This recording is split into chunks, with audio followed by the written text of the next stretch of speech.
Hi, പുതിയ വീഡിയോയിലേക്ക് വീഡിയോയും ഹയർസിനെ കുറിച്ച് തന്നെയാണ്. അപ്പോൾ കഴിഞ്ഞ കുറച്ച് ദിവസങ്ങളായിട്ട് കണ്ടുവരുന്ന ട്രെൻഡ് എന്ന് പറയുന്നത് എല്ലാവരും FIR ഇടാൻ പോകുന്നു എന്നുള്ളതാണ്.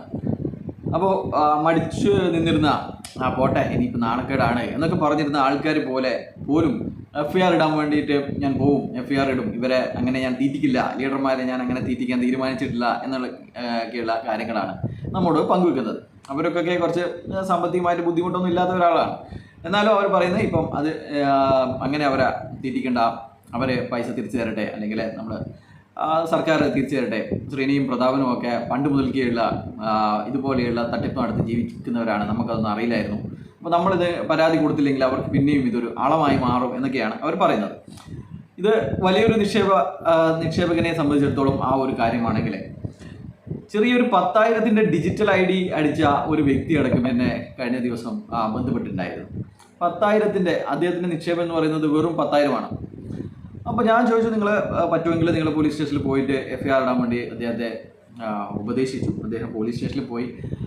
പിന്നെ അവിടെ നിന്ന് അദ്ദേഹം SP ഓഫീസിൽ പോയി. അപ്പോൾ പോലീസ് പറഞ്ഞു, നോക്കാം, നമുക്ക് ചെറിയ എമൗണ്ട് അല്ലേ, നമുക്ക് നോക്കിയിട്ട് ചെയ്യാമെന്നൊക്കെ പറഞ്ഞിട്ട് ഉള്ള മറുപടിയാണ് അദ്ദേഹത്തിന് കിട്ടിയിരിക്കുന്നത്.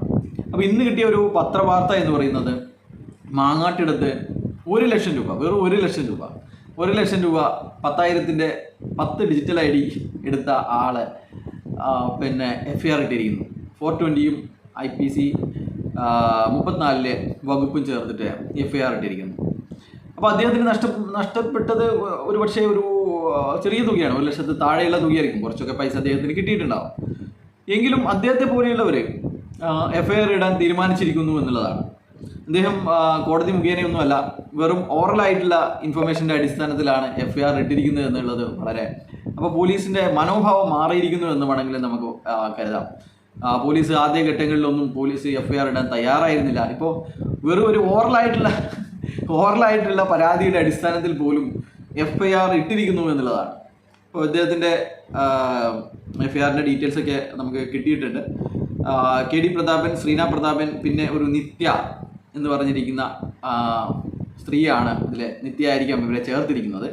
അപ്പോൾ ഒരുപാട് ആൾക്കാർ വേറെ ഒരു പ്രശ്നം പറയുന്നത് ഈ ലീഡർമാരുടെ ഒന്നും അഡ്രസ്സ് അറിയുന്നില്ല എന്നതാണ്. ഇവരുടെ ഫോൺ നമ്പർ മാത്രമേ ഉള്ളൂ, ഇവരുടെ അഡ്രസ്സ്, പൂർണ്ണമായിട്ടുള്ള അഡ്രസ്സ് നമുക്ക് അറിയില്ല എന്നതാണ്. അപ്പോൾ ഇത്തരം ഘട്ടങ്ങളിൽ നിങ്ങൾ വെക്കേണ്ടത് നമ്മുടെ കമ്പനിയുടെ അഡ്രസ്സ് തന്നെയാണ്.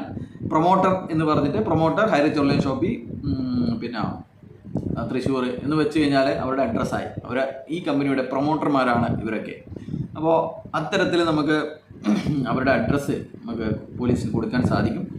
അപ്പോൾ എല്ലാവരും കേസിന് എന്നതാണ് ഇപ്പോഴത്തെ. നമ്മളൊക്കെ ആദ്യഘട്ടങ്ങളിൽ ഇവർ പലതും പറഞ്ഞിട്ട് നിങ്ങളെയൊക്കെ തെറ്റിദ്ധരിപ്പിച്ച് അടക്കി നിർത്താൻ വേണ്ടി ശ്രമിച്ചിരുന്നെങ്കിൽ ഇപ്പോൾ എല്ലാവരും കേസിന് എന്നുള്ളതാണ്. ഇപ്പോൾ 10,000 രൂപ പോലും ആൾക്കാർ ചോദിച്ചു വരുന്നു എന്നുള്ളതാണ്. എനിക്കറിയില്ല ലീഡർമാരുടെയൊക്കെ കഥ എന്താവുമെന്ന്.